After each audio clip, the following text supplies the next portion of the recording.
My client here was once really blonde, and at her last appointment, we took her dark. She wanted the low maintenance aspect of it, and she returned about 8 months later. And all of what we are going to be doing today is giving her a little bit of a bolder face frame, and we also pre-cut her some curtain bangs to give her some life and fullness around the face. And I did a rough pre-cut before I'm coloring her because I don't want to cut off what I am just coloring. So we are starting off with the Product Club pre-cut embossed foils. I don't need them really long today because all of what we're going to be doing is kind of touching up her really dark pieces, but we're not taking her overly light, so we don't need to pre-lighten her too much. As you can see here, I paired it up with the Product Club marbled white brush.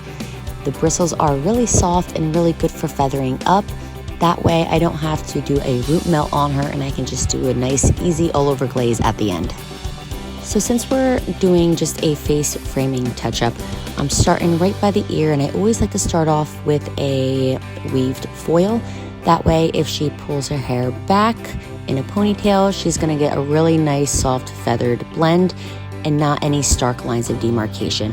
I also like to alternate my sections between weaving and teasing depending on how much hair they have and also how much boldness that they want to see around the face. And anytime that my clients want a low maintenance lived-in look, I do like to back comb or tease each section so that way they have a nice soft seamless grow out. And as I'm doing right here, as you can see, those little baby fine pieces, I actually do like to color them because I don't want to have any dark holes, especially if they are a ponytail wearer and they wear their hair up all the time. Half the time they don't want to see any kind of dark holes throughout the perimeter of their hairline, so I do like to ever so slightly make sure that they get hit with the lightener so that way we can avoid those. So as you can see, we didn't add a whole heck of a lot of foils, and we're going to continue on with the other side, but also not doing a lot of foils, we didn't leave a lot of hair out in between. This is why, because she is more of a darker toned, or we're going to be toning her a little bit more golden or caramel. If I do these foils in baby fine weaves, that front hairline is not going to stand out, and she wants this front area to stand out a little bit. So that's why I like to take my patterns between a weave and a slice, and slices get more coverage generally. And if you do leave a lot of hair out in between, after the perimeter is all done, you can take the extra hair that is left out in the foils and actually tip out those ends in between each section, especially if you have a lot of those clients who want a really bright face framing area. I love to do that technique, especially on already blondes, just to kind of brighten them up even a little bit more. So generally I don't do the money piece area horizontal foils, but since this is the only area that we're concentrating on and she wants it a little bit more bolder, we decided to do a few foils going straight back. So what we did was we did 2 finer weaves in the foils, then we did 1 chunky weave, then we did a slice, and then another weave going back to complete the whole front area of this mohawk section.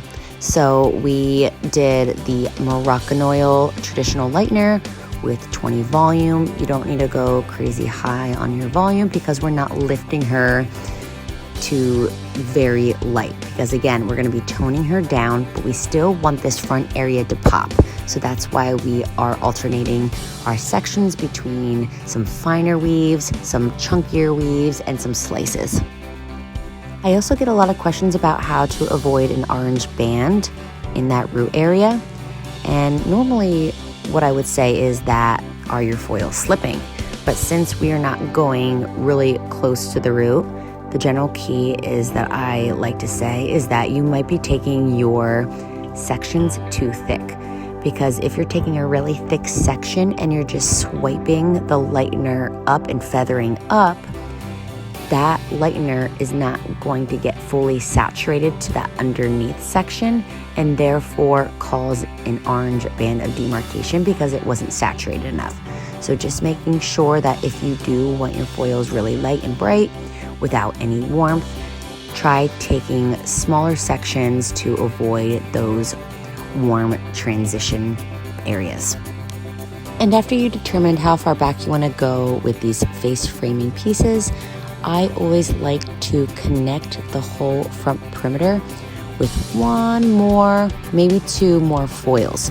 So right in this area generally, and this is the case for her, that she had a baby, she experienced some hair loss, and a lot of women out there experience a little bit more of a recession in that receding area. So again, she wants a little bit of a bolder front piece. So we want to make sure that the longest piece here is covered and making sure it kind of connects from the front all the way to, past her ears, especially when she pulls her hair in front of her face. And sometimes if you do have some hair that is finer and you miss this section of that longest piece, you might have a little bit of a disconnect and it won't be that seamless, bright boldness from the top going all the way to the bottom of her hair. And then as my foils are processing, I always like to go back and check my first foil that I did to making sure that it's lifting nicely, or if it's done, I like to foil pull as I'm doing here. Again, you don't need to over lighten her because again, she's not going that bright. We're actually going to be toning her back down. So as you can see, we just glazed her. We didn't add a root melt to her, which is really nice and really easy. And she still wants and loves the low maintenance of this more of a golden caramel look. Let me know if you guys like this look, and if you have any other questions, you can always find me over on Instagram at Jessica Scott Hair.